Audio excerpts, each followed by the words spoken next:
Hey, what's up, everybody, and welcome back to Regularly Scheduled Hostilities with your host, Chuck Winchester, with your host, Yvonne DeBoer, the reigning, defending Wednesday night champion, Yvonne DeBoer, and the other champion, who's not really all that reigning, but still the current RSA champion. Look, I defended it and I won. Josh. Thank you, Goldberg. Thank you, Goldberg. I never thought I'd be thanking Goldberg in my life, but thank you. Thank you, Goldberg. And thank Listen, you, we don't care about the Intercontinental title. The world champion's still here. Everything's okay. Oh, wow. Now that all of our listeners just fucking left because Jesus.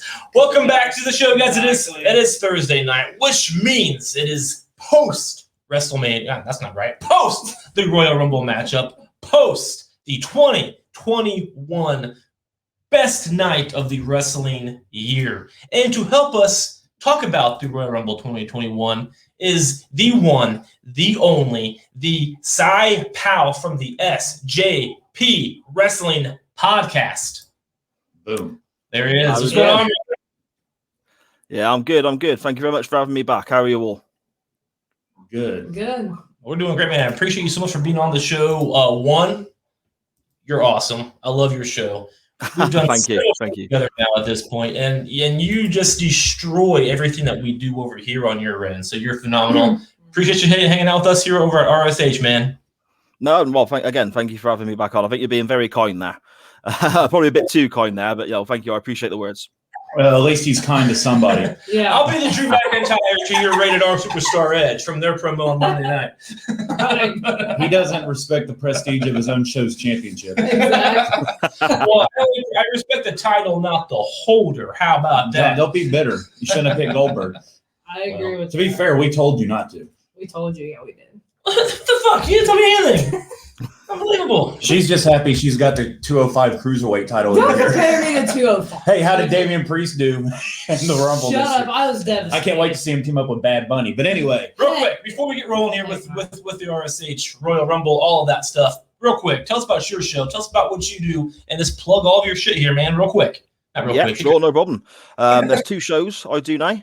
My main show is the SJP Wrestling Podcast that Chuck and Josh have both been on. Yvonne, you'll have to come on very soon. And with that, I speak to wrestlers, independent wrestlers. I've had the likes of Randy Hogan on the show, an ex-WCW enhancement talent, Tyson T-Bone, Yestin Reese, and then some local guys from around this area as well, talking about how they got into the business, their training process, and so on. It's interesting hearing everyone's own stories, and you can find that on Twitter, Facebook, Instagram at SJP Wrestling Pod. But my latest show is called Chain Wrestling, which I'm doing with my podcast buddy, Mr. Mags, who's quite well known in certain Twitter circles.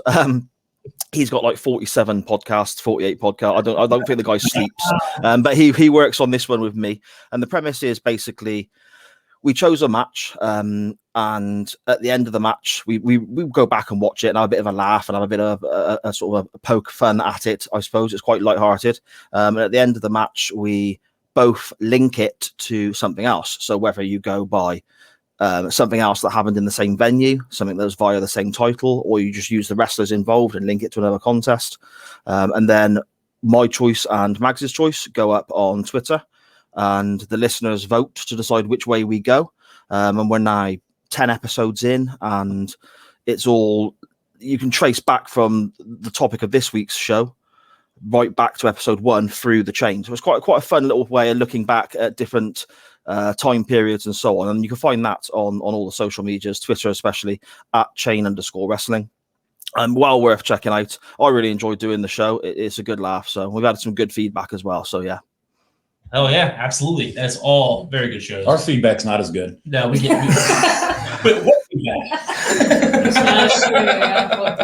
And it is what it is. That's awesome. Well, hey, thank you so much for hanging out with us tonight, taking the time from all of that to hang out with this. No problem. And I can't wait to talk about the Royal Rumble 2021. Such a good pay-per-view, in my opinion, all the way around. Every match. It was. I mean, you get the bitch and you get those people, but I think what we should do tonight, guys, is instead of focusing on those fools on Twitter, talk about the good stuff. Yeah. You know what I mean? Talk about the positivity that was that pay-per-view. All right, so Positivity is the Wednesday night title did stay with RSH. It did stay right here on the United States of America. It was never leaving. That's no offense to you. It was never leaving, son. It wasn't going nowhere. So get this out of the way. Hey, Benison, fuck off. Sorry, so Benison. we'll get that straight out of the told way. you Benison last week. Told you. So those of you who don't know, real quick, just to fill you in, for those of you, if this is your first time listening, there was a man that we know by the name of, I say man loosely, by the name of Alex Benison, who is over on the UK. He is the host, one of the hosts of the Stand Your Ground podcast, and more importantly, the host of the Armchair Wrestling. Like he's the third podcast. coolest out of the three hosts. Yeah, he's there. I'm a Jack guy myself. Right, I like Jack too. But Jack has cats. Cats are awesome. Thanks. I has cats too, actually. You're probably going to see a cameo from one or two strolling by at some stage. If you sort of keep your eye up here somewhere, somebody's little head might pop through. So just John, don't even start. Yeah. So anyway, so Alex was fighting from the UK. He's representing the entire UK. So you should hate Alex now too, Si, because he was representing all of the UK. And he just lost, like they did in 1776. So, why? All right, positivity. So we'll take it back to Si to start with the positivity. Because I know you're going on a history lesson over there. Right. So, Si, what was your overall opinion of the Royal Rumble? I really enjoyed the show. I thought it was a really good pay-per-view from start to finish. I didn't watch the pre-show. I started with the main show because where she belongs. Sorry, Charlotte was there where she belongs. So you didn't miss much. Okay. I normally try and get a bit of a sleep before the show starts. I mean, it's starting at midnight here in the UK, and I'm far too old to try and stay up all night now and watch it all the way through. I'll doze off. So I try and have a bit of a kip, get up around 11:30ish. So I missed most of the pre-show most of the time. I thought that majority of the winners, or if not all of the winners, were the right choices for the matches. I was pleasantly surprised a couple of times as well, which I'm sure we'll get into when we start covering the matches themselves. In general, on the whole, I thought everything was handled very well by the WWE, and it was an excellent show from start to finish. Absolutely, and I agree with that. And let's just get this shit out of the way right now while John F. Hunter III had to bring it up. Can you look up the 10? That's referencing the botch count from the Roman Reigns Last Man Standing match. Oh. And I laughed at it. I watched it live. I was like, oh, that fucked up. And that was it. It doesn't matter. It's live television. And one of my favorite moments from WWF, from all of WWF, is when The Undertaker returned at Judgment Day 2000. And that was also a Iron Man 60-minute match. And that count got so off, they had to take the timer off television and just make it up because it went way off the rails. It was still an amazing moment. So if you're going to hold a grudge to that or judge the entire show from a not that big of a deal F-up, I don't know why you're watching. Yeah, it didn't ruin it. And they did, Roman got to his, he got up as much as he could. And even Michael Cole's like, I think he got up enough where the count stopped. Which, granted, we've seen the ref stop count. Sure. We saw they tried to cover it as best they could, didn't they?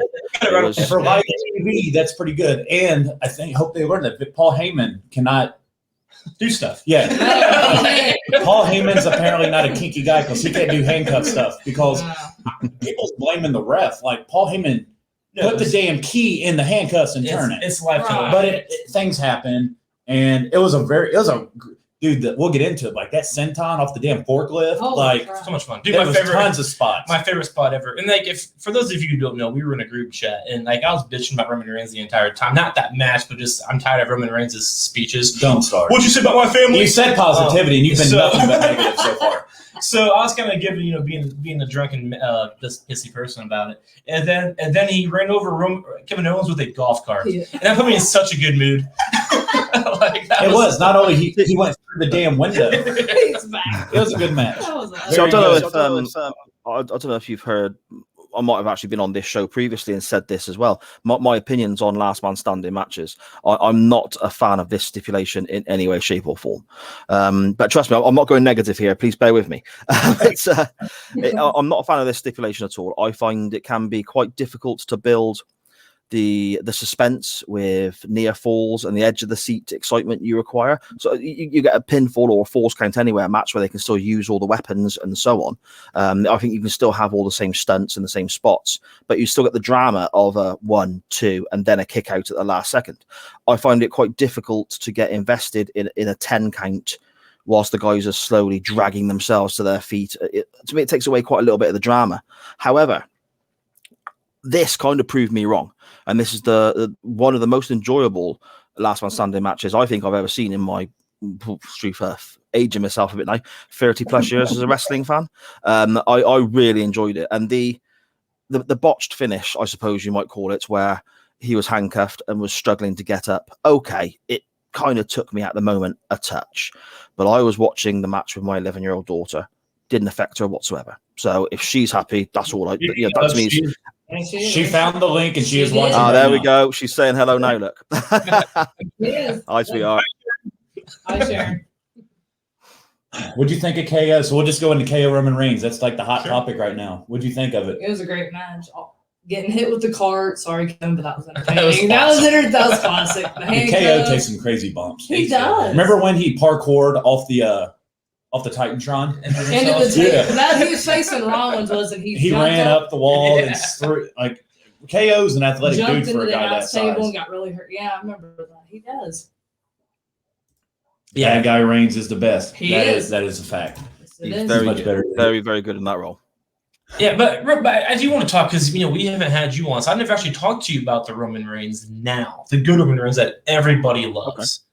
Okay. But can you at least agree on my side, just a moment, that his promos do get a little obnoxious? They're supposed to be obnoxious, but not in a good obnoxious. But you're absolutely right. It is a very good obnoxious. I mean, The Rock does. Did you say if you saw The Rock is cooking every week? That did get a tad bit old. It just makes me laugh. Like the other day, I said to myself, the cameraman just adjusts the lens. Roman Reigns, would you say to my family? Like, what the fuck? Like, it's just that. Like, it's like 6th grade. And like, what are you talking about? Like, you know what I mean? No. But overall, it's really, really good. I have no idea what you mean. I think so. I think the head of this table. Oh, I'll fucking murder you. I think the whole character change Reigns has gone through is fantastic.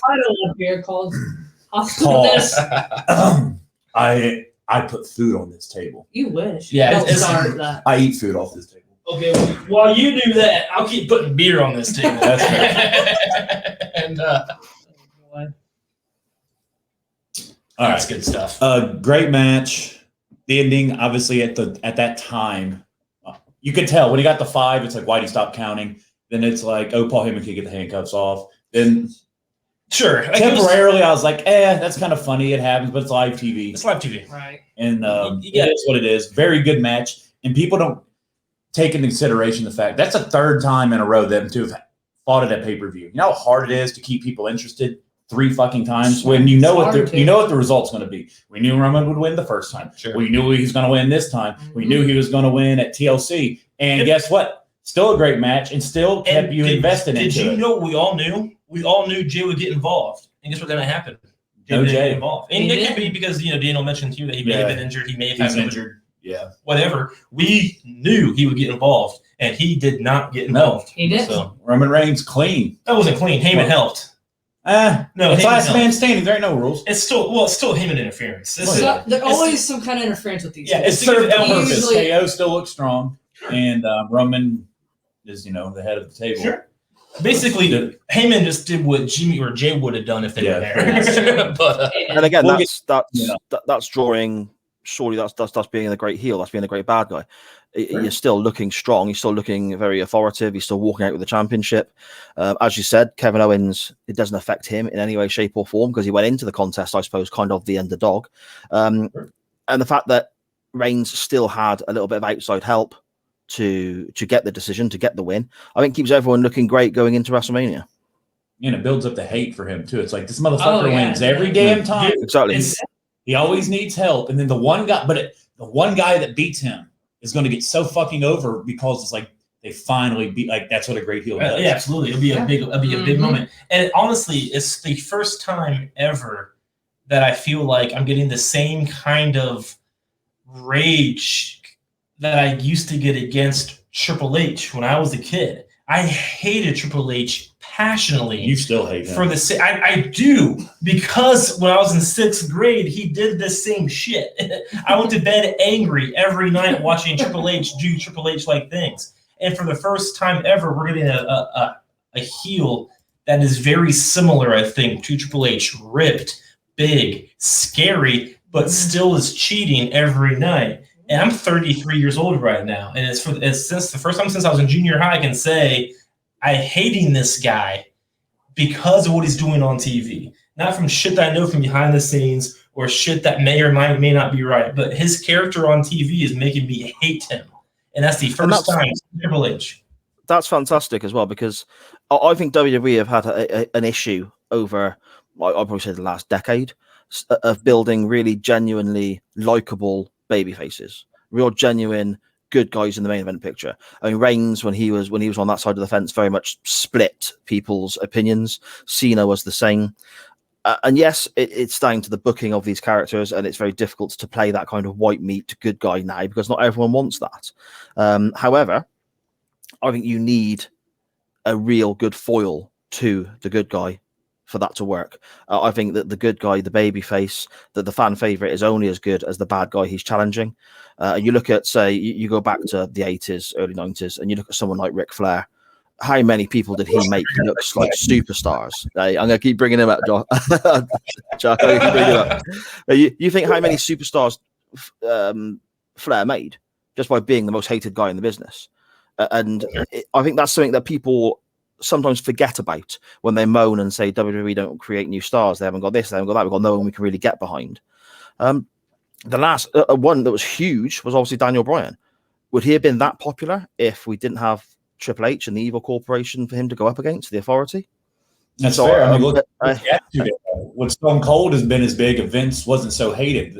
Vince and his family, the Chase, and like they're kind of making it to this point to where I hate. Like, it feels like Roman Reigns is impossible to beat. Yeah. So it makes me hate, like, he's just going to win forever. And the one person that beats it, automatically top babyface. Yep. One of them, at least. Sure. No, when the time comes, absolutely. And every hero needs a villain. Without that villain, you're not going to be a hero. And same thing with the villain. For every villain needs a hero. Otherwise, you won't be a villain. And for the first time, and I know Reigns has been around since 2012, but for the first time and now going on 9 years, they're getting him right. Exactly. It's perfect. Got some comments. Hoodies say RSH. Yep. Nothing fancy. And I think it's spelled correctly. We didn't spell check, though. They don't have Grammarly on their website. And that's about it. So let's segue to, we say the word hate. So one thing we hated, Cy, was Goldberg being put back on WWE television. But I don't know about you guys. I was sweating this for a while. I knew as soon as, not just for the RSH title, but like I did not want Goldberg to win. But Drew won. Drew defeated Goldberg. Thank God. Once he speared him through the barrier, I was like, fuck, they're just giving Goldberg time to catch his breath. He's exhausted from walking to the ring. He's going to get in, jackhammer, and it's going to be over. But no, Drew beat him. And I don't want, they said it's passing the torch. I don't want Goldberg passing the torch to anybody. Drew doesn't need. Drew got a better rub off beating Brock Lesnar last year to where I don't feel Goldberg was necessary at all. No, but Chuck, what was your thoughts on this? Was it exactly what you thought it would be? Yeah, Goldberg was a joke for one. I'm glad that Drew McIntyre won, so I wanted to happen. It cost me the RSH belt this time, but that's okay. We can do an episode next week called Goldberg and Custom Bottom if you want. There you go. But one, he was wearing shorts. Jesus Christ, today. She's blasting music right now. Sorry. My wife is being obnoxious downstairs. But, so, Jesus. I think your floor is vibrating. I know. It is. But he, one, what was up with Goldberg's, like, Brock Lesnar wannabe UFC shorts? Like, what is that about? What does he normally wear? I don't even know. Tight shorts. I don't know. Like, he usually wears like wrestling tights, not like the trunks, but like, I mean, that's like trunks, not the underwear like, but like the trunk type. And he's doing more. And he was just wearing almost like the sort of Dolph Ziggler style shorts kind of effect, isn't it? Yeah. Yeah. And this time he's just wearing like fucking beach shorts, like whatever. That's disgusting. Listen, dude, at least he didn't bang his head off the door. That's he learned what he normally does. Roman Reigns Blood gushing out his head, exactly. Whatever. It's a waste of time. It's a waste of everybody's time. Drew McIntyre didn't need that win. Nobody, honestly, and you might disagree. I know you're a big WCW guy, so you may disagree 110%. But I don't think anybody right now in 2021 who watches WWE takes anything Goldberg does seriously. He does. He does all day long because he's a very intense human being. As everybody who ever meets Goldberg will tell you that outside of the goddamn ring. But as a person watching WWE who does not know Goldberg in real life, I don't think anybody takes what he does in the ring seriously because he looks very exhausted. His matches have been the exact same since his return at Survivor Series in 2017. And so why would you take that seriously at this point in time? So the fact that McIntyre beat him in like 4 minutes less than, and they just did their big moves over and over again, it's very predictable. It's not a fun match. I understand how you could argue it could be a fun match because it's just high points. So it's a very high, and then over. If there's no low points, that's fun. But at the end of the day, it's pointless. It does not put McIntyre over. Yeah, they can say, well, he beat Goldberg. Okay, but so has Brock Lesnar like 3 times since he beat Brock Lesnar the first time 4 years ago. It just doesn't matter. And Drew McIntyre beat Brock Lesnar his first run, unlike Roman Reigns. So, I don't think McIntyre really needed that, and nor did we as fans, if that all makes sense. It does. Yeah, okay. From a fan of WCW and someone who can remember the original Goldberg run and so on, I loved Goldberg's previous returns. Absolutely loved them, especially the first one when he came back just after WrestleMania 19. Sure. Confronted The Rock in the ring at Raw, said, "You're next." That was fantastic. Right, I remember that. That was awesome.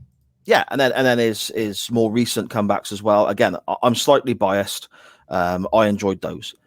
This time round felt very different for me. Even as a Goldberg fan, a WCW fan, it felt very, very different for me. The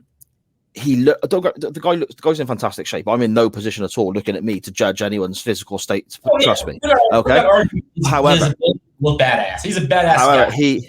he looked old.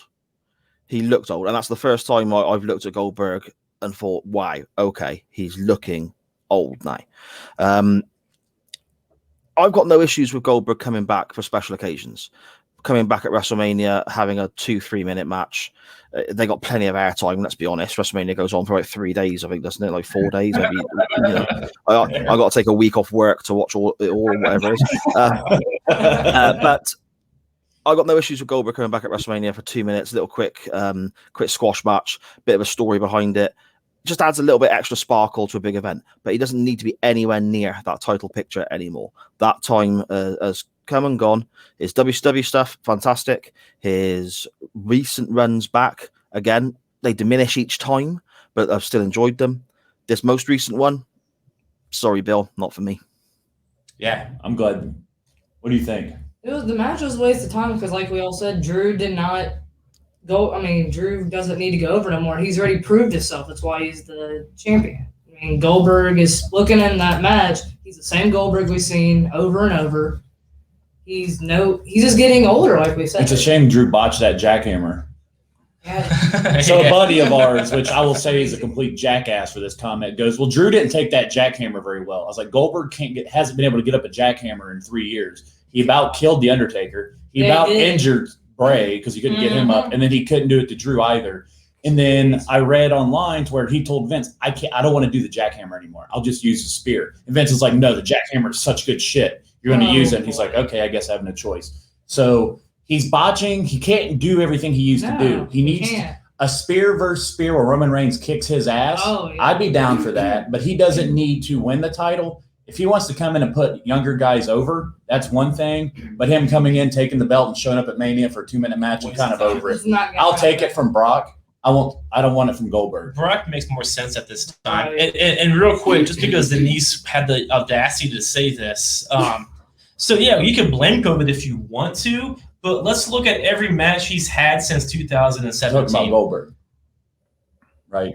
Oh shit! I bet Drew wasn't as best. Okay, no, that still works. So we can say that about Drew when maybe he wasn't as best because of COVID, so the match was short. But let's look at every Goldberg match since he's come back, including his first one in 2017, which I liked. I liked that first match. That was a big deal in Survivor Series. That was a lot of fun.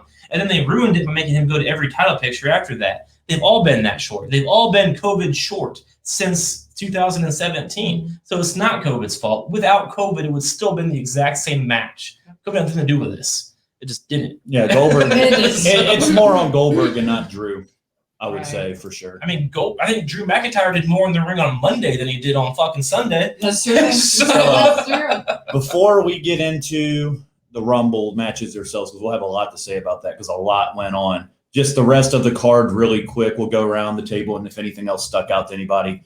Baszler and Jax regained their belts with Lacey Evans' interference. I felt everybody thought that would be the outcome there. Sasha beat Carmella. Waste of everybody. time. Yeah. Carmella's looked good though in the ring. She's much improved in the ring, I think. Yeah, I think so. I agree. Her dive to the outside did legitimately injure her. That was a rough spot. I honestly enjoyed that match. It was pretty good. It was Carmella's best match I've seen so far. And then that was it, right? So Drew, Goldberg. What did you think, Cy, being a huge Ric Flair fan, what did you think of him kind of turning on Charlotte and like legit costing her title? It's the dirtiest player in the game, isn't he? I think everyone can see it coming. I mean, they don't get more than I'm really happy to see Ric Flair anytime on television. One of my all-time favorites ever since I was a kid. He can't do what he used to be able to do, obviously, because of age and so on. Seeing him involved is fantastic, and I'll take as much Ric Flair as I can. This stuff, I'm not a big fan of. I don't think it's necessarily aimed at me. I'm not sure this storyline is really going to... I can't see anyone buying a ticket or buying a pay-per-view based on this storyline, and to me, wrestling's a business. Really, that's what everything's supposed to do. But I just enjoy seeing Ric Flair, so I'm okay with it. It doesn't offend me, but at the same time, it's not something that'll make me rush out and go, "Oh, I must watch Raw or whatever this week." So, sure, I'm actually enjoying it. I mean, I used to hate Ric Flair passionately. Then I watched the Royal Rumble 1992, and goddamn, I don't hate him as much. And then Cy's picking these episodes to get you to like Ric Flair. He's Ric Flair's featured very much in this one, so I want Chuck to do this one with me.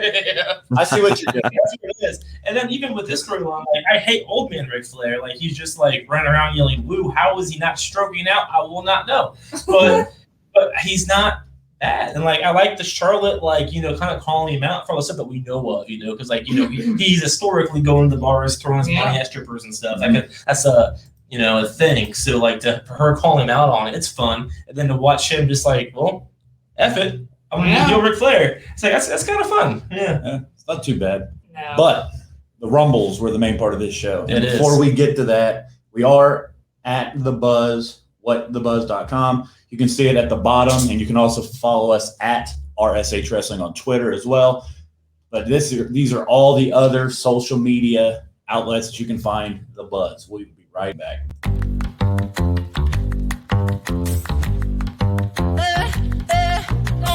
Get the Lambo car, house in the hills with the stars. Told you I'd raise the bar, told you that I go far. Baby, it's crystal clear. I'm not a souvenir.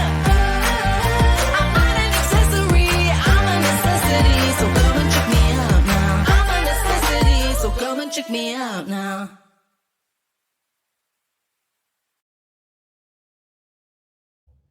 Don't worry, guys. It's not an earthquake. My wife just rocking out with my bass.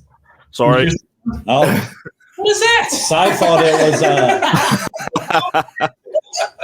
Cy's hanging out with Snoop Dogg. He's everywhere. He's in UK. RSH. We dig it. But all right, the Royal Rumble. So the reason I love it's the matches themselves. Sure, me too. It was a plus this year that the whole card was good. The pre-show match wasn't awful either, and I can't. And you guys know how to play that at this point. So we're gentlemen here. So let's start with the women's Royal Rumble. Bianca Belair won. I do like how they teased Charlotte, Ripley, and Bianca's the last three, because I looked at her and I was like, "Fucking Charlotte's going to win this," because they wanted us to think, "Here we go again." But Bianca did win. She did. Very good match. Notable entrance. Tori Wilson was there. Yeah. You guys have to help me with some of the other ones. Victoria came out. Yeah, Victoria. I had went downstairs to get a beer, and I came back up and I missed Victoria's entrance. So I sit down and I'm watching, and I'm looking, is that Victoria? Because he randomly messages our group chat like, "Is Victoria in the ring?" And I was like, What, is it 2006? What? Jillian Hall was another one, wasn't it? Archie said, "Cy just gave himself a special FX intro. That was brilliant." There you go. Sure did. Thank you. Hey, it's all about getting over, Cy. It doesn't matter how you do it. It'd be different. It was very good. They've only had 3 or 4 of these now. Is this the third or the This fourth? was the fourth, I believe. This to me was the Fourth. best one. Yeah. It was the best one for me, not just because of the winner. I watched the 24 documentary of Bianca as well, where she battled like depression and tons of personal stuff. So it just made it easier for me to root for. She beat Bailey on Friday. Right. She wins the Rumble on Sunday. Her documentary came out the Sunday prior. The best week of her young career, obviously. And she's going to WrestleMania, which I think she'll fight Sasha. Yep. And it'll be great. That markets itself right there because That's Sasha's going to be fantastic.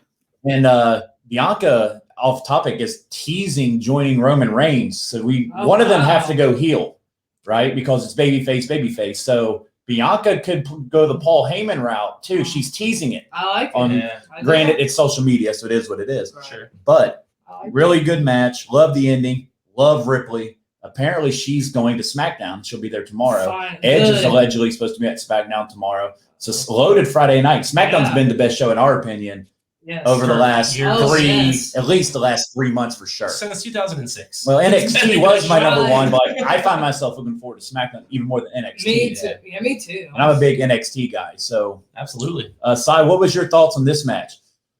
Yeah, again, I really enjoyed it. I enjoyed the whole show, but the Rumbles are why we're here, aren't they? The Rumbles are what we're putting on this pay-per-view for.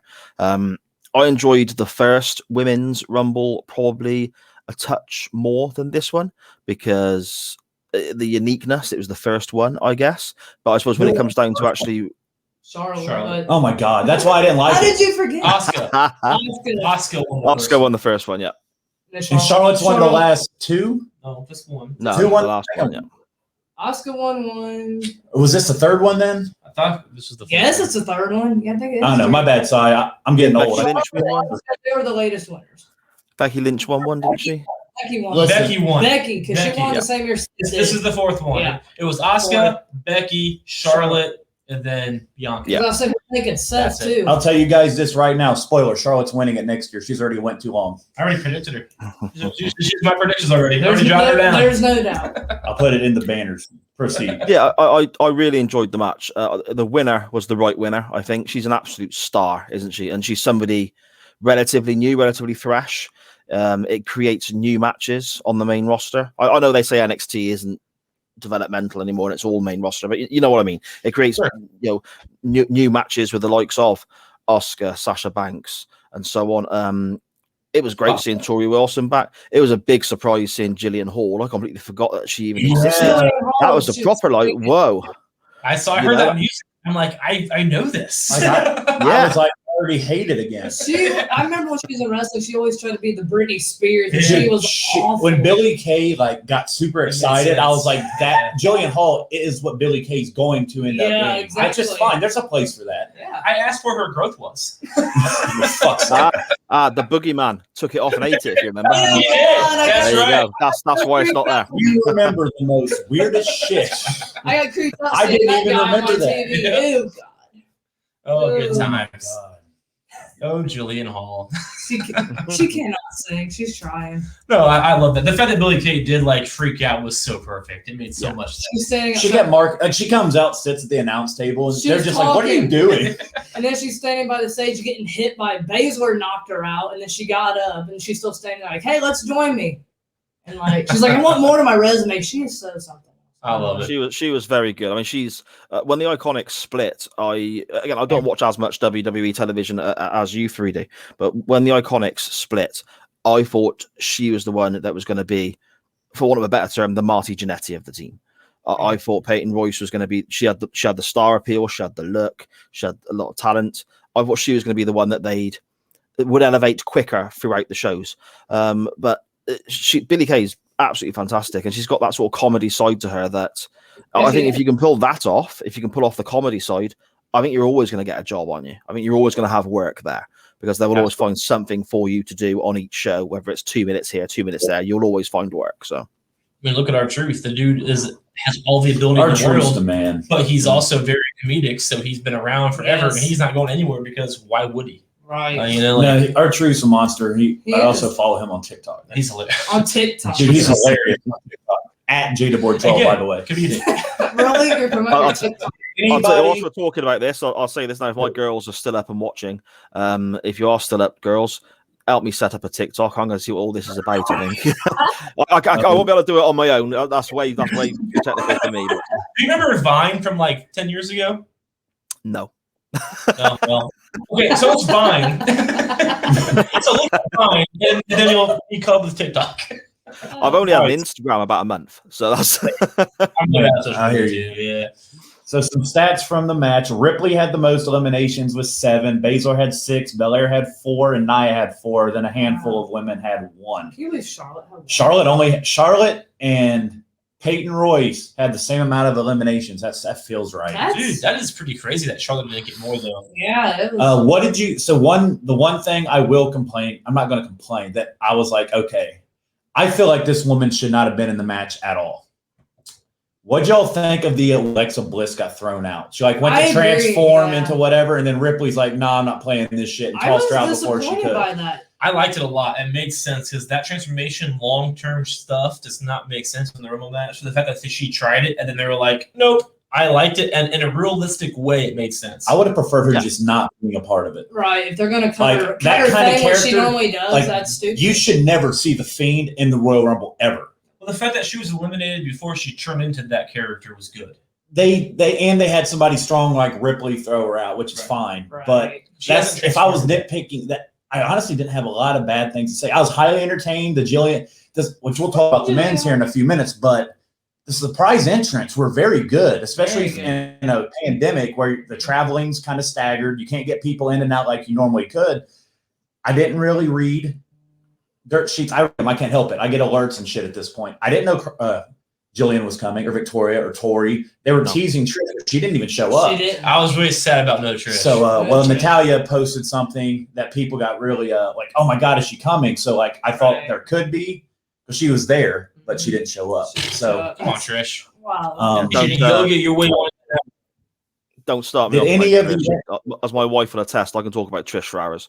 So did Yvonne, I'll start with you on this one. Did any of the NXT women stand out to you? Because there was a ton of NXT women in this Ton. match. Who else was it? I know that.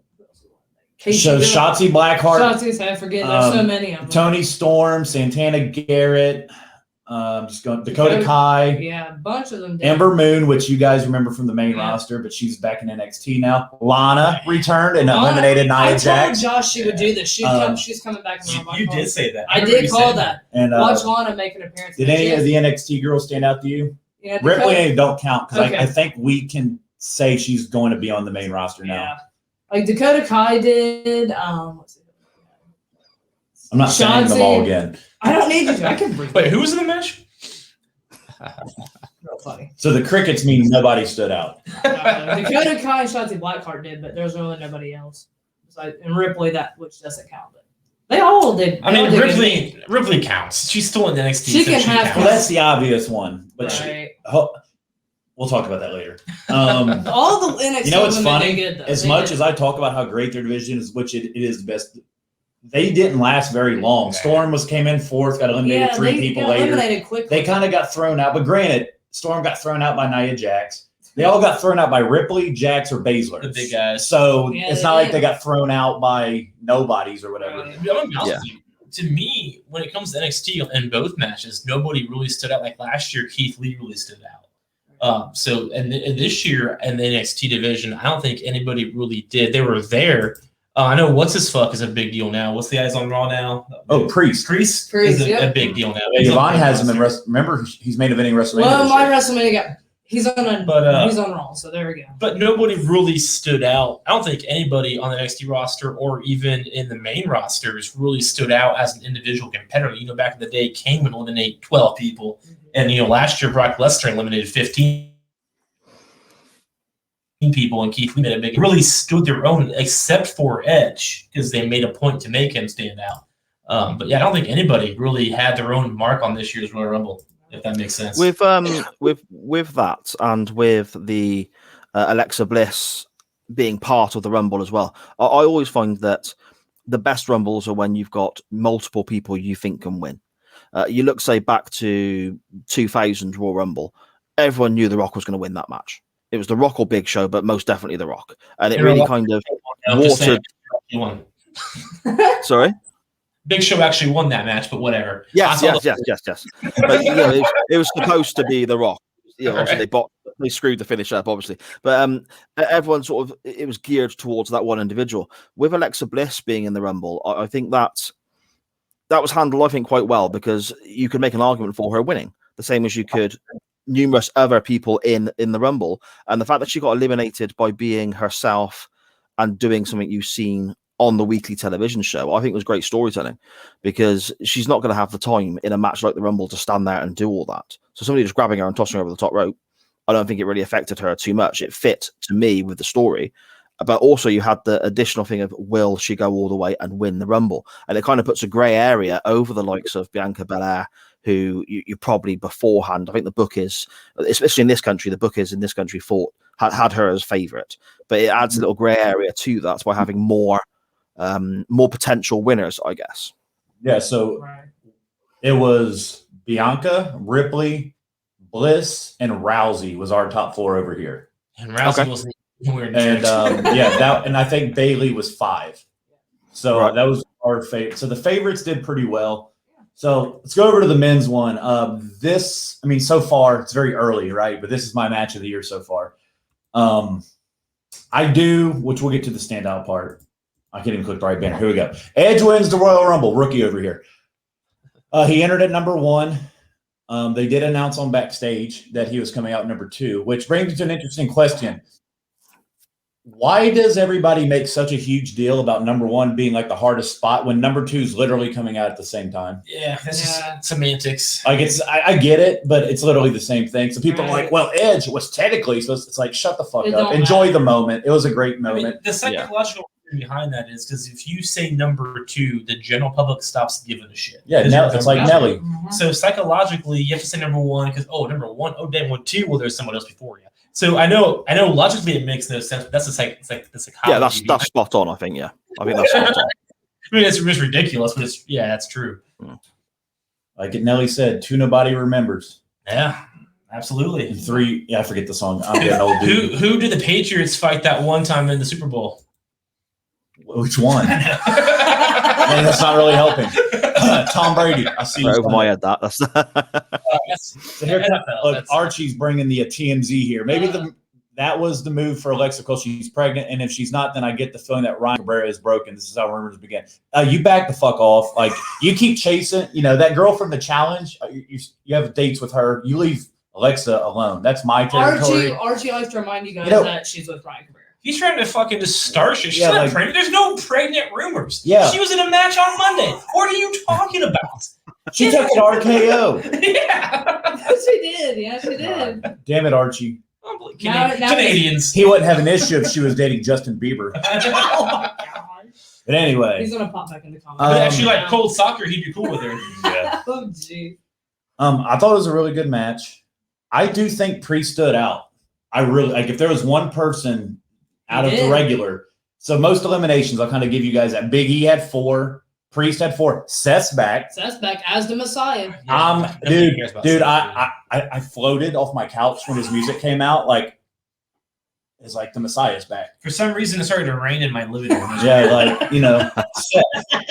Strowman had 3. Lashley had 3. Edge had 3. Corbin had 2. Kane 2. Omos threw out 2 people. He just holds them over the top rope. Just reached and just, yeah.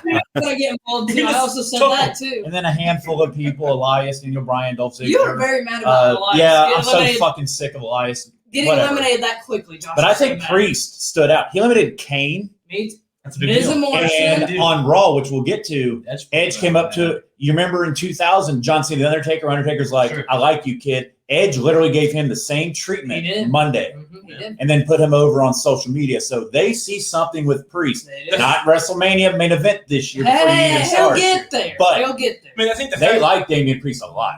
I honestly believe they probably put Kane in this match just so he could eliminate him because of Kane's history in the Royal Rumble match of all the eliminations and how good he is in the Rumble.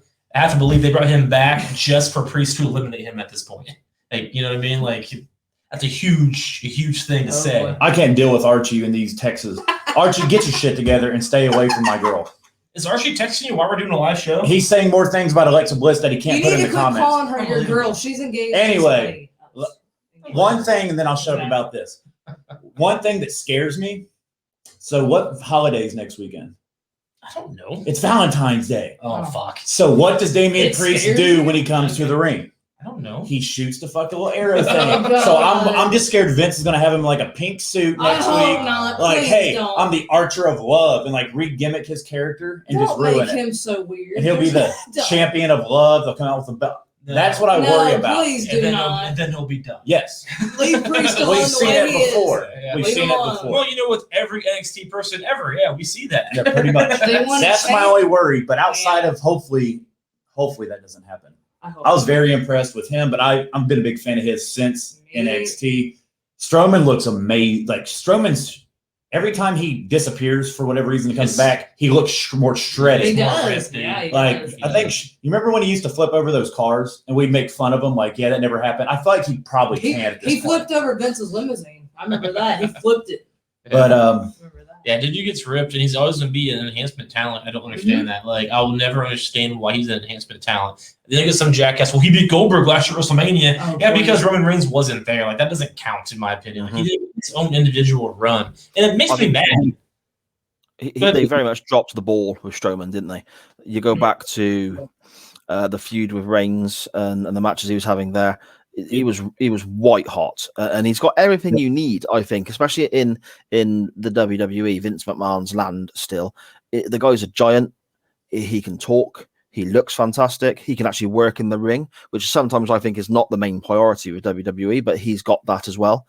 But he's just been, I suppose, similar to the Big Show back when he first came in. Just been overexposed, been overused, lost That's too many matches, and the shine has gone. I mean, it's easy to fix. You can take the guy off television for 6 months, have him come back and start squashing people in 90 seconds. Problem solved straight away. But I don't think they're willing to do that. Dude, I call it the Big Show effect. I've always called, when Roman Reigns was a face, I just said he's having the John Cena effect. We're just not getting over because they're putting down your throats. And the difference with John Cena was different than that. But with Strowman, it's the Big Show effect. You're just going to be here. You're going to start. You're the big guy. You're going to put people over, not be confused with Ryback. And then you're going to start going back and forth with face and heel, and it's just going to become an enhancement talent. But he's so much more than that, in my opinion. And so was Big Show. But that's not the point. The point is Braun Strowman is right now, and they had him lose to Brock Lesnar like 16 different times in 2017, which pissed me off, and that hurt him. But like you said, they can be gone for a long time. I would even say more than 6 months, a year. They can be gone for a year. We forget about him. Come back. I don't think he can probably look more ripped than he already does. yeah, it's all about where you place him into the Right. picture, though, right? Like, just have him be gone and then come back and just start destroying people again and keep him away from the likes of people you need to keep strong, like Roman Reigns and Brock Lesnar, and just let him destroy that brand that he's on. And then I think Drew McIntyre would be a great fit for him. Have him beat Drew McIntyre. Yeah, so like when I was on, we were both on Sideshow for the end of the year. Me and Side talked about this with NXT. It's like you have so many guys, but only so many spots. So like with Strowman, I feel like we want to push him to this moon, but we have Brock here, or we have this person here. And it's like, well, we want to put him there, but we don't want to hurt any of these other guys. But realistically, Braun should destroy these guys, right? It's like, the fact that he was a fill-in for WrestleMania last year just shows kind of where he's at. Like they didn't have a match for him until Roman was out. Which Exactly. I don't know if it's an embarrassment of riches with the talent they have on hand, which WWE has a crazy amount of talent. It goes both ways. But they just don't, like I always say, you can't put everybody in the main event. But man, I find it hard to believe a guy as good as Braun Strowman, or hell, at this point, there's guys in this match that I forgot. Like I haven't seen Corbin. I know he's doing shit with Mysterio's son. Like, he hasn't been around. Where's Seth going to integrate back into this now? No, Corbin is on SmackDown Like, fighting Mysterio's son. Yeah, so Exactly like, what he's doing. That's always that's all he's doing. and I don't hate it as much. I've been watching SmackDown. It's not a bad. It builds up Dominic and it gets whatever. But then you have Ali had a nice little thing with he's feuding with Kofi because he took his spot, which is real. Sure. And it's pretty cool. The retribution thing, I'm kind of The real stuff's always So fun. am I. But I love you finally said that. I was over since like day 7. watch, now that I say that, next week they're going to do something cool. You'll be in here with a retribution T-shirt. But Sai, I'll ask you this: surprise entrance, just like the women. So we had Carlito enter at number 5. That made me happy. We had the Hurricane. Also made me happy. And Christian were the only 3 really surprise, quote unquote. Seth came back. I was honestly surprised that Ricochet lost his qualifying match. And he was And still, he was in, the still in the match. Rumble. I know that was very. He lost I it didn't on- know that. Yeah, he fought AJ Styles and lost, but he was still in the Rumble. But Very confusing. if you guys noticed, Keith Lee was missing because Mia Yim unfortunately has COVID, which is his real life girlfriend. So that's probably why Keith wasn't there. So they probably just had some spots to fill. Yeah. But then could they not have taken 30 seconds of television time to explain that? And then we're not sat here going, well, hang on, he lost his qualifying match. Why is he in the Rumble? Literally 30 seconds of television explains that away. They could have. It's quite straightforward, They were too really. busy Surely. having some no-name. Sorry? They were too. Oh man, Sai's getting so upset. His internet's getting upset as well. I can We're doing so I can well hear you there. now. No, But I got you now. Hey, Sai, can you hear us? Yeah, I can now, yeah. Oh man. You hear me okay? Well, do that. They couldn't. Was it on our end? Oh man. I don't know. Guys watching, are we good? Sai disappeared. Sai's back. You Well, good? There we are. There Can it you hear is. me okay now? Okay. What's going on? Well, just in case they can still hear us, I'm going to keep talking. Yeah. They Yeah, we got it. The problem was they couldn't do that. They couldn't.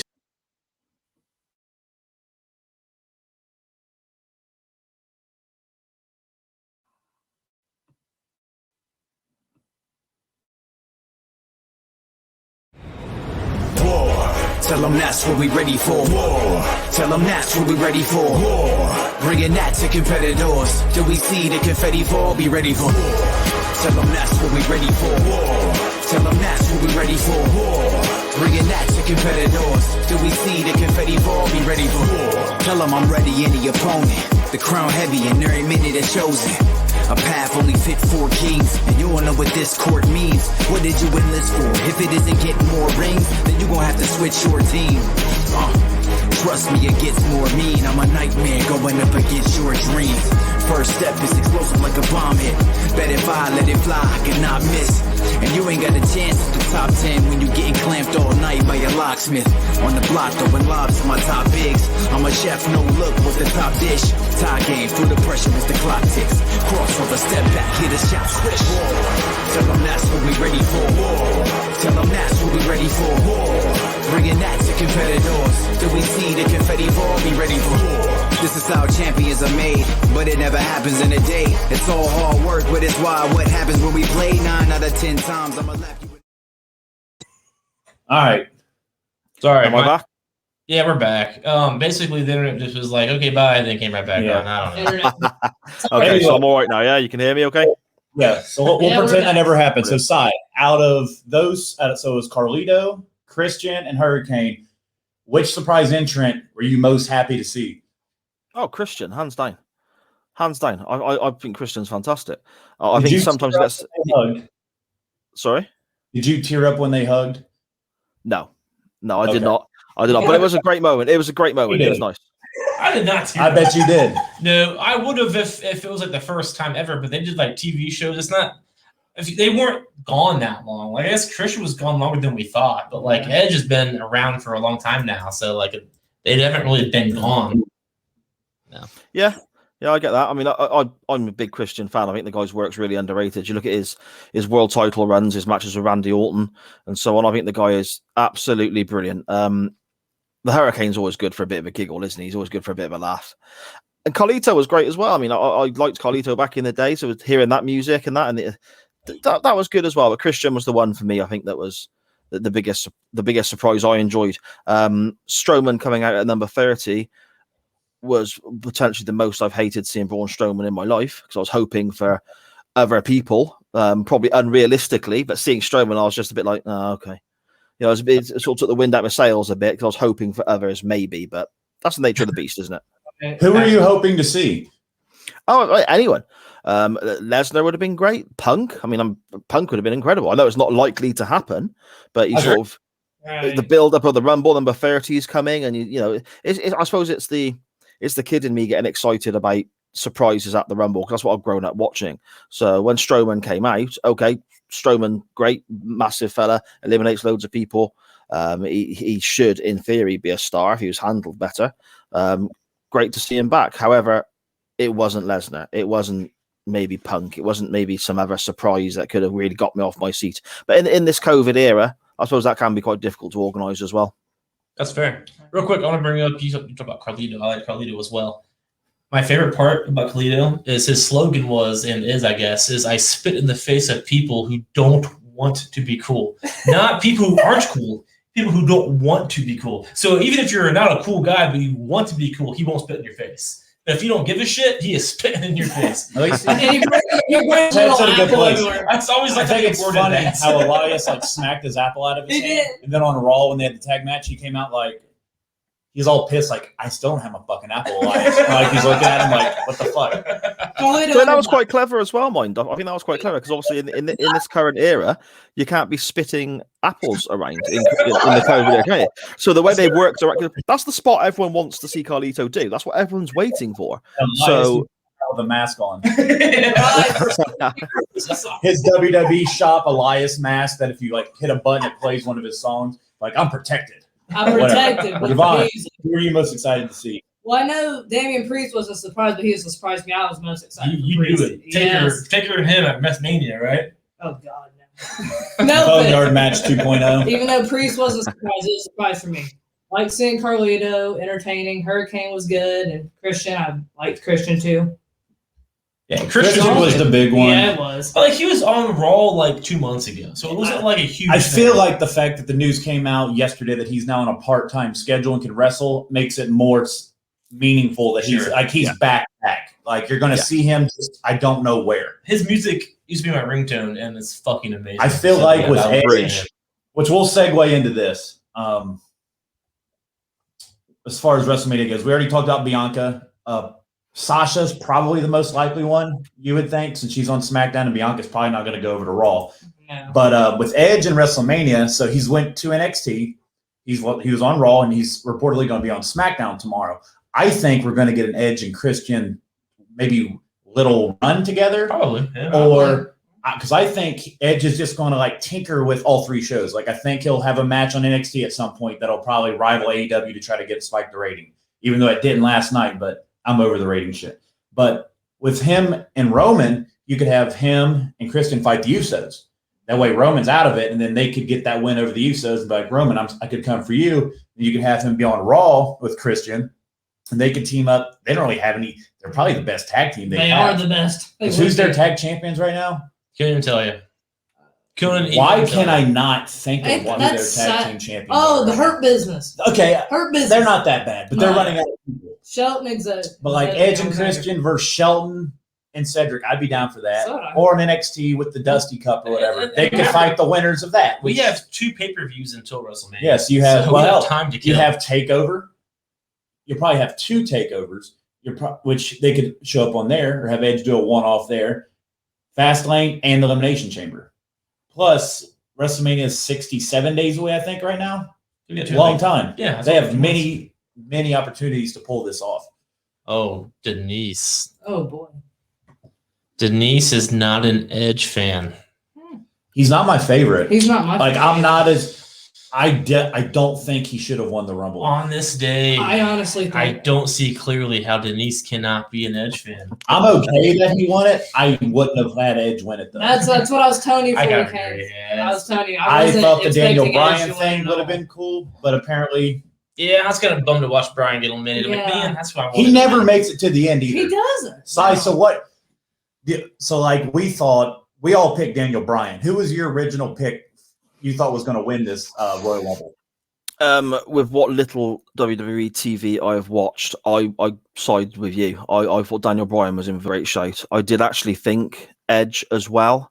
But then when they announced that he's coming in at number 1, that again changed my mind. And I thought, okay, well, he's going to end up wrestling Orton at Mania in the mid card potentially. So I didn't think he was going to go all the way like he did. So when they announced he was number 1, they kind of changed my mind on that. Daniel Bryan was the one, or again, as a big outside shout, I suppose. I was kind of thinking if Lesnar turned up, you could see him win it, because you could have the whole Lesnar Reigns WrestleMania main event with Heyman in the middle. I think that would have been a fantastic story to tell between now and WrestleMania. So I agree with that. That would be more entertaining, which makes me sad to say that apparently I think I would rather have Brock fucking Lesnar win a Royal Rumble over Edge, which it shows how much sense. you've matured over.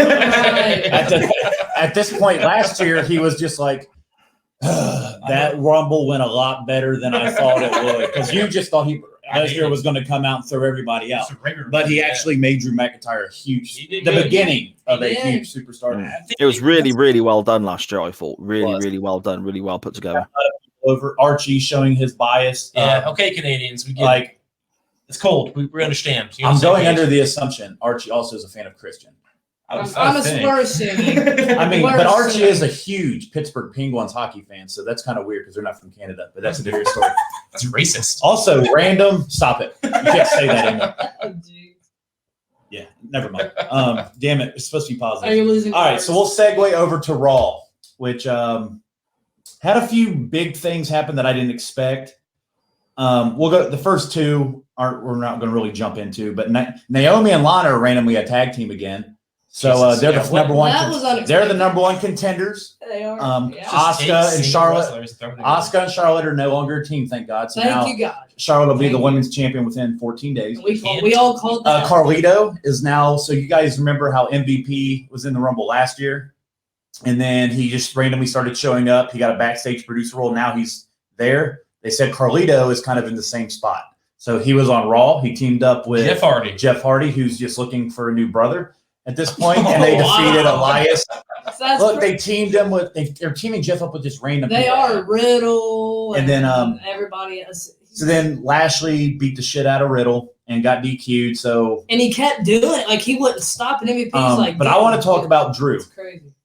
John Cena, you suck. Thank you, Archie. Tell me how bad John Cena. I'm with Archie. John Cena, as he's in those. He revitalizes those god-awful Fast and fucking Furious movies you guys worship. When he's in there, and no, you'll be able to see him. He's going to be in the movie. I've had to live with this John Cena fan for years. He's Dominic's long-lost brother, apparently. You're welcome for him coming back and revitalizing what's been a broken movie franchise since the second one. Josh has always been the Cena fan. I've been the Orton fan. We've always had when you pull the Rock, for years about that. Hold on. When you pull the Rock out of the Tooth Fairy to try to save your franchise, you're digging. You're digging.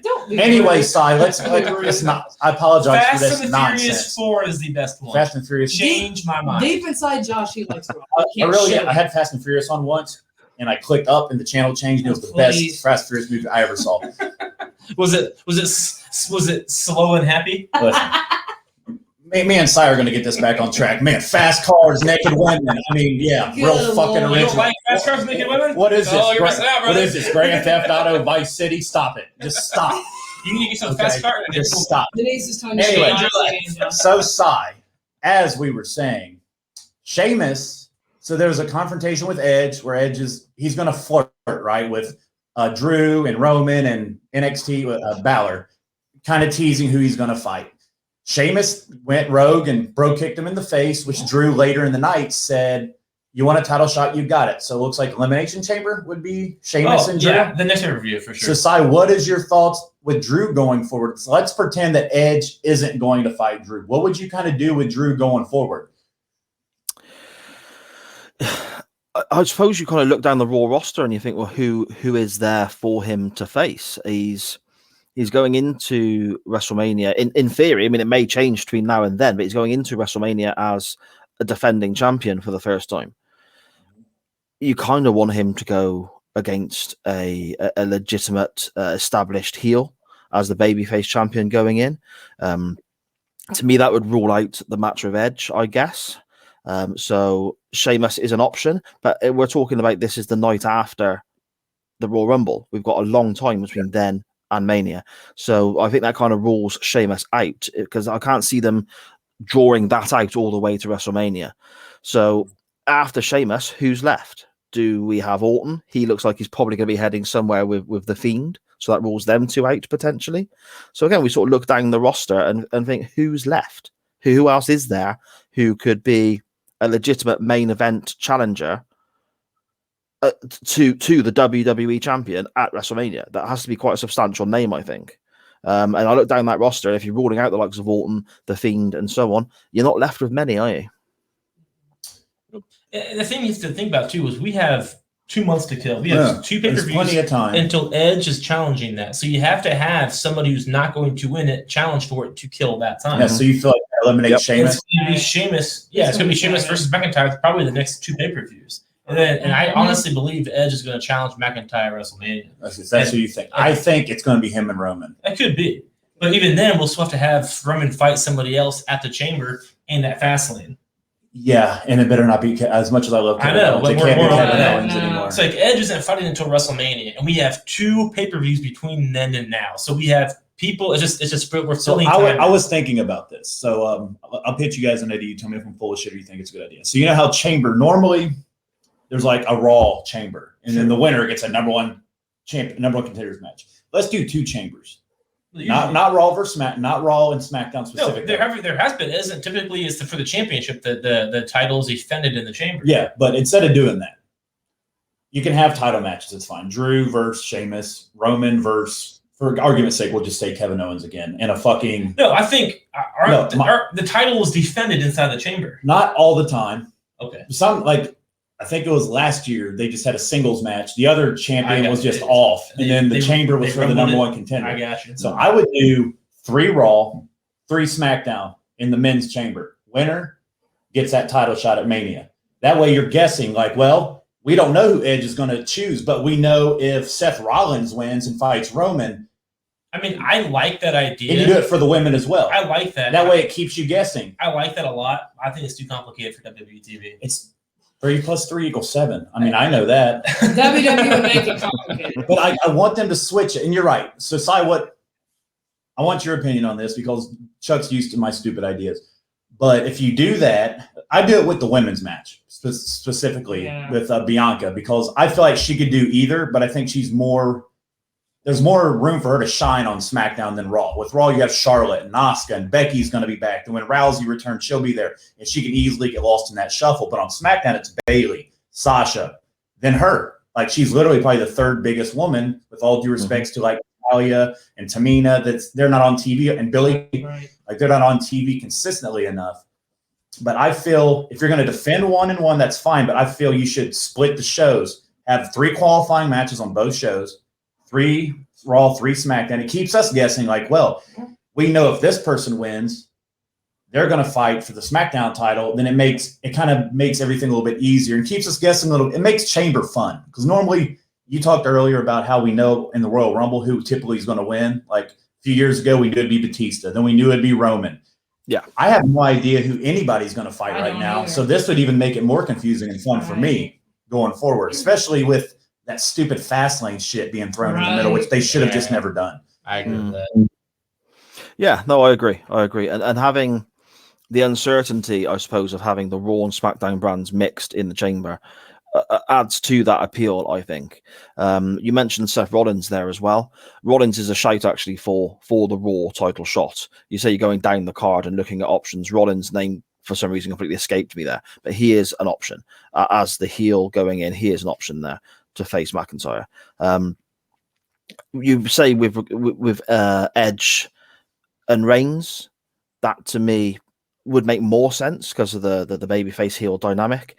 And in between now and WrestleMania, you can have the option of a Christian match against Reigns to keep him busy. You can have the Usos involved in tag matches, as you've already mentioned. So that side of things, I think, makes a lot more sense. It's, as you said, where the McIntyre and the Raw Championship goes from here. I think Rollins, now you mention it, is probably quite a good shout.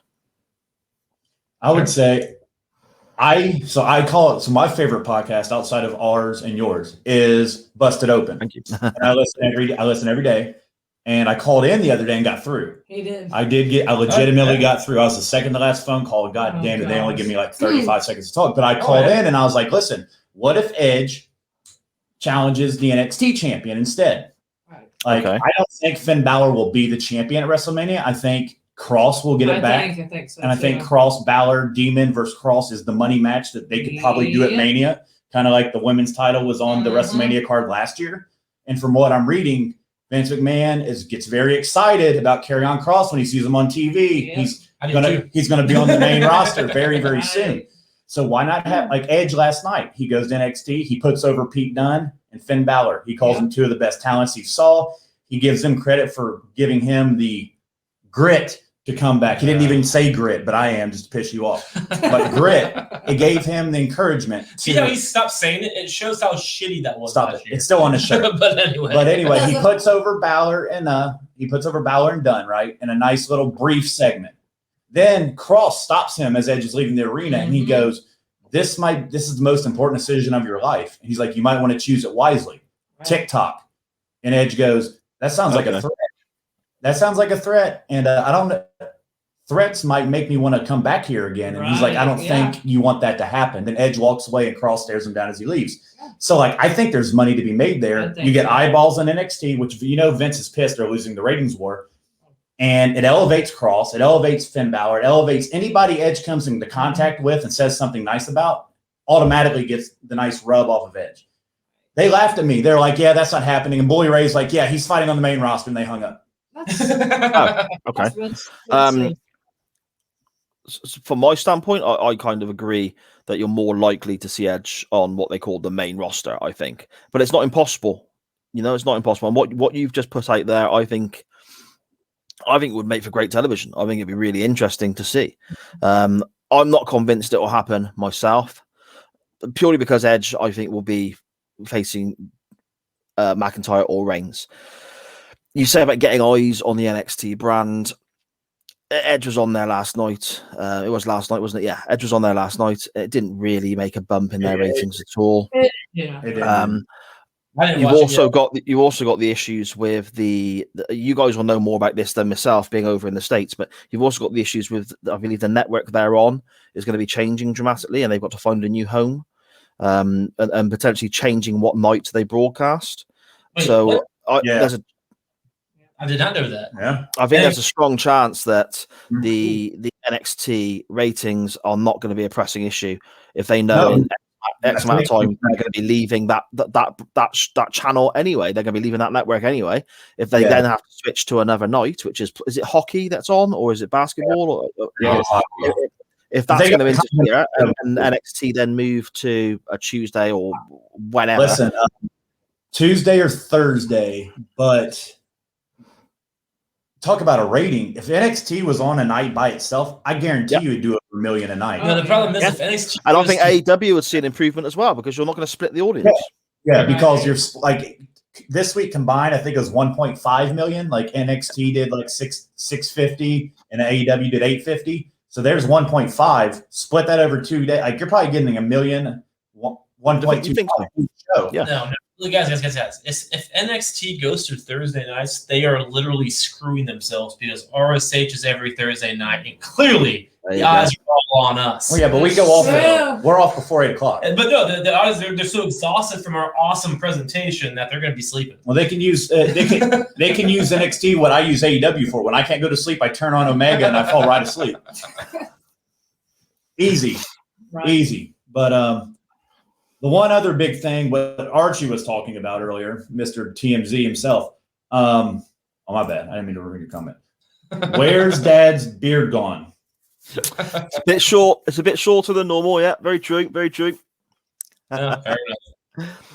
Bakley Usually one brand, one does title. And yeah, I agree. I just want them to, I like different things. Do something different. I missed this somehow. Chuck, you have my permission to smack Josh on air. Many will applaud this. Yvonne, you're close to feel free. What did I say? You're just talking shit about Fast and the Furious. No, he told you John Cena sucked. The That's main what it words is. that I heard that speak to me of what you said is shit, Fast and Furious. They all just seem to go together. You admitted that you hate fast cars and naked women, which The makes no comment sense. that So started it whatever- was when Archie said that's Cena fine. sucked. I mean, And I naked, told him I agree listen, with that. if a naked woman, I'm not if sure a what woman's she walking likes. around naked, then she's Well, probably clearly not you the don't like cleanest her. woman. And fast cars are dangerous, and it's winter. perhaps. So Going More Pardon about the me. safety, aren't you? listen, guy. Sai, the biggest question is are these women wearing a mask? Oh, good lord. Probably Because to not. be fair, from my experience dating women, a lot of them are a lot cuter with a mask on. Wow. Going back with Edge. Hold on, Yeah. Archie, be nice to animals, dude. No, we're not on. I mean, what is wrong Dude, with you want you? to kill penguins? What is wrong with you? Wow, What is wrong with Canada today? Yvonne, we'll give you this question, then you can say what you're going to say. Oh, Bella. Oh, Question: do you think the Bella twins boys should carry on the Bella legacy when they're older? yes. They do. They should. They should just be like their moms. They really, I think, I see that. I didn't know they had kids. Bree, Yeah, like Bree, yeah. Bree and Nikki had baby boys. Like, let's see. You watch Total Divas. No, I don't. I don't watch that stuff because I already know this stuff. What I read on Twitter. All right. So what were you going to say before that? My bad. Yeah, that's okay. Their babies was born like not too far apart from each other, so they pretty share cool. like the same month, and yeah, they're gonna That's be fine. future tag champs. I think they're going to. All right. Back to Yeah. what you were going to say. So with Edge, I see him fighting Reigns, but I also see in him it's not possible to fight on NXT. I think it's going to be Cross. I think Balor's going to lose.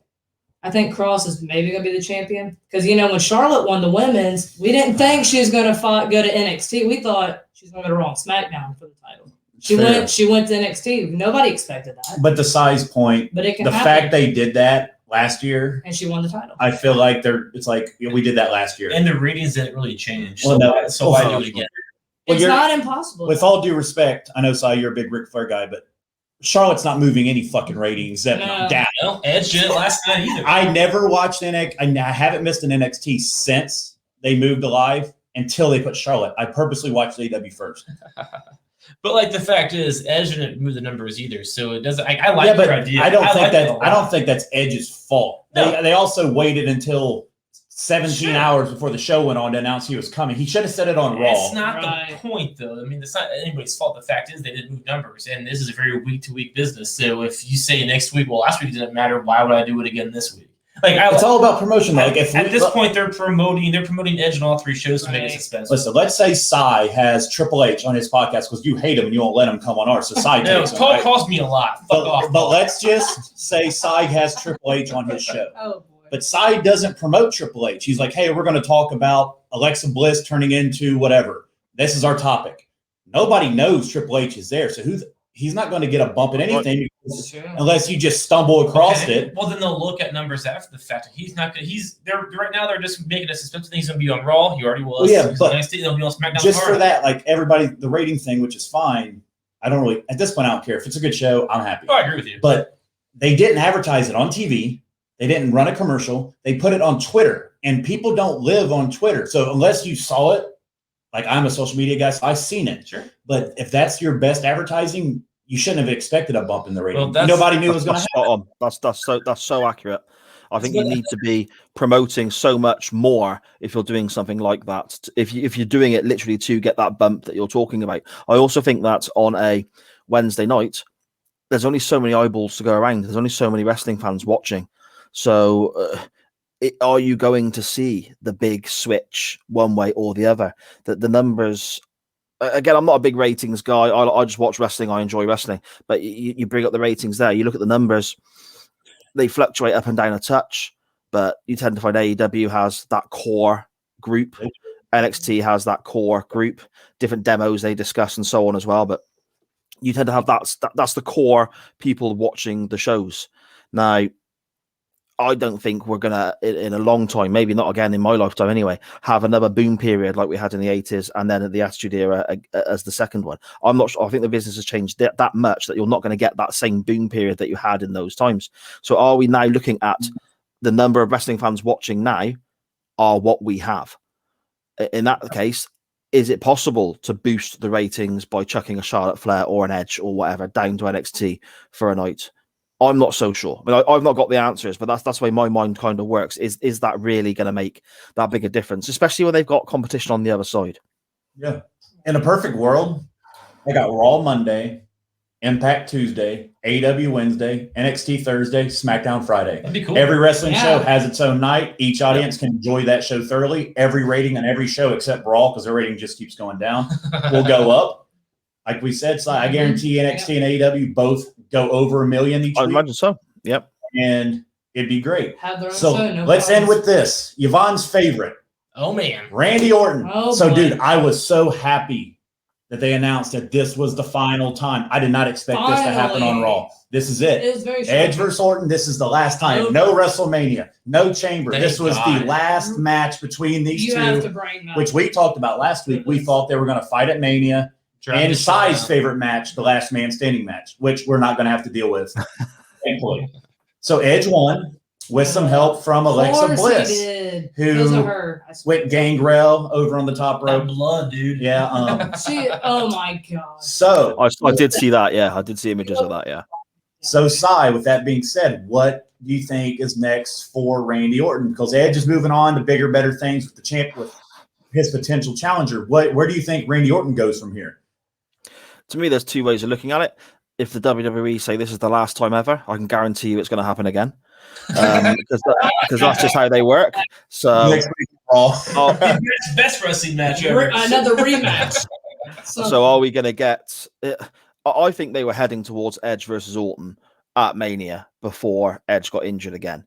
So are we going to get Edge Orton at Mania anyway, with Orton picking the belt up at Elimination Chamber, and then it being that whole thing of, oh, it was never supposed to happen again, but it's got to now because you've got the Rumble winner and the champion and getting around it that way. But I think we're more likely to get Orton going down the road with the Fiend and heading into something at Mania with Bray Wyatt with the Fiend, just because of what's going on. And you say Alexa Bliss interfering to cost Orton the match. That to me makes a little bit more sense at the moment. But again, like I said, who knows? Vince McMahon changes his mind every 35 minutes, it seems. So who knows? Right. All right. Chamber. It's going to be so Bray. You're not going to see Bray Wyatt again until probably Chamber. I think he's just going to there to keep him off. I agree. Randy Orton versus Alexa Bliss. Chamber. Book it. That's what's going to happen. They're going to do it. It's going to be one-on-one. That's how they're going to book it. Crazy Alexa versus Randy Orton. You're going to have Raw where Alexa gets the upper hand somehow, plays these mind games, whatever. And sometimes Orton's going to, hit a few RKOs, whatever. That's going to be it. That's going to be where the Fiend returns. I'm with Sai. I think it's Firefly Funhouse, Randy Orton versus Fiend this year. I think they're going to stretch that out. They legitimately sold that he got burned alive, which is they actually sold something. They did. Which the unfortunate passing of Brody Lee, I kind of feel like really weighs a lot on Bray because that was his best friend. So the timing of that probably works to where Bray could take more time off, and just the fact that he got burnt alive on TV makes more sense. That luckily he can take time off if he needs it. I think that's where we're going. We talked about Alexa Bliss, I think, before we went on the air. Her work's been incredible. She's really taking care of that role. She's She's keeping the Fiend alive. Yeah, and then with Nikki Cross, seems like she's kind of back into the storyline. I think she'll start recruiting more people, like maybe a Nikki Cross who's sick of being underutilized can join her. Or, Asuka. Sai, you might know because I don't watch I didn't follow Asuka. I don't know if you did in her earlier career, but she had a demonic character as well when she was heel. That yes, I can't remember the name, but yeah. Bakley watches New Japan and all that, so he's telling me about it. I think you could recruit that, and you can just create. There's no good tag teams, right? So for the women's division, at least, you have Chris Cross, Applesauce, whatever the fuck that was before. Build them two up as the dynamic duo. Then Bray comes back, and he has this little team of people that does stuff for him. Like I think Chuck compared it to Harley Quinn and Joker kind of relationship they have, without actually saying the names. Boyfriend, girlfriend kind of thing. It's just like acquaintances that help each other out. Sure. What do you think, Yvonne? Not the fact I liked Orton losing because of your girl as usual, but I think she looked hot on the top rope. I don't really care. It was the wrong match, wrong time. When Randy Orton's on, she should stay away. But this is the woman who applauded No, I did the not. hitting of women No, last I week did not. on the show. No, I'm And not for She that. loves woman abuse. Yeah. No, I Not don't. only did That's- she say, "Oh my God, she's about to screw Randy Orton," I'd kick her in the head. No, I Like, did not. You the guys RKO put wasn't in enough words on- side. The sweet Yvonne, you guys think she is? No, I she's did rooting not for say the that. Orton kick to No, the skull. I didn't even say it. She has their dolls, and every night she's having Randy Orton just fucking punt her every night. Like brass knuckles on the end of his boot. She had No, the voodoo RKO. dolls. She had the RKO coming. All I'm saying. I'm not for what against women and stuff, but you know what? Oh man, listen, Denise, come on, man. The Edge thing's cool. There's nothing overrated about Alexa Bliss. Denise, tell him. Tell him. Nothing. Nah, We she's- we all talked about Tell this already. both of Sai them. agrees, Denise. Alexa Bliss is a goddess. They call her that for a reason. Well, she's not. I think she's sorry, Yvonne. Sorry. You're Sorry, fine. Yvonne. Just- You're fine. I mean, I think Alexa Bliss in the ring is fantastic. I think she's really talented. I think she's brilliant with a microphone, playing all these different characters, and I think she's got the best facial expressions probably at the moment in the whole company. She can tell a story just by a look, and I think that's such a talent to be able to have, and so important. I think with regards to producing television wrestling, wrestling on television. absolutely. Mhm. I think everybody's just jealous here. Like, why can't every girl be like Alexa Bliss? It's almost like if there was a song Oh, that said boy. that in it. Oh, She does have her own song. oh, good. Wait a minute, and it's Oh, yeah. called "Why Don't Can't look at Every me Girl Be like Like that. Alexa Bliss?" I'm definitely listening to that on the way home. All right, Yvonne, Do real you quick. really have to? What's Orton doing? Where's Orton going forward? Going with the Fiend, like you said, it's probably going to be some kind of Alexa versus Orton. But I think Randy Orton's going to end up having help by Nikki Cross. Yeah, he might recruit And then the somebody. Fiend's going to return. He's going to beat Alexa somehow, probably a weird match. And the Fiend's going to come back, and Orton's like, you know what? I have someone that, Alexa, you know very well, that knows you. And he's going to have Cross, and it's going to be them two versus Orton and Alexa. All right, that'd work. Chuck, Orton's going to have the help. where's Orton going? Oh, he's absolutely fighting the Fiend. That's not over. And Edge they're done as of right now, up and through WrestleMania. After Mania, I can see Edge and Orton, remeeting down the line. But from now through Mania, Edge is done with Orton. Orton is continuing the fight with Fiend, and that's going to end at WrestleMania. All And right. until then, I don't know. A lot of Alexa Bliss shit. They keep doing that. It's been Yeah. phenomenal. So keep it up. But yeah, they've clearly went that route with Orton and Fiend not being done. Yeah, and What about the likes of Lesnar?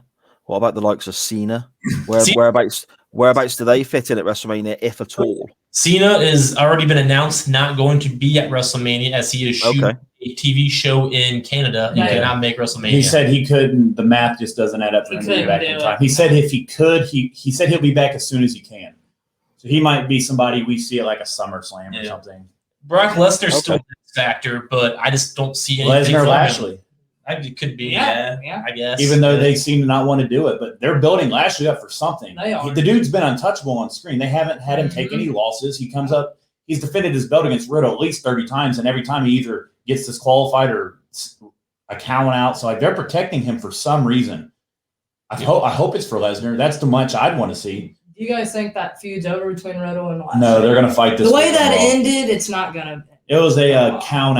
It was a It was. DQ. They counted to 5. That's not over. Like Sai It's- said, WWE will use that again. I wouldn't be surprised if on SmackDown tomorrow you see Edge versus Orton for Monday Night Raw next week after they said it was over. Sai's already changed my mind on it. Right. Who knows what happened? Last man standing, Edge versus Orton, Monday Night Raw. the best, Oh no! the best last man standing match ever. We'll get the next big Edge versus Randy Orton rematch. Oh, Something's man. going to happen. Monday Night Raw. It's Good something. times. It's something.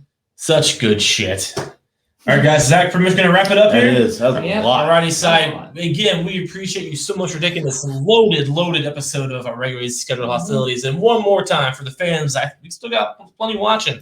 Tell us where to find you, social media, and your shows. One more plug. Yep, sure.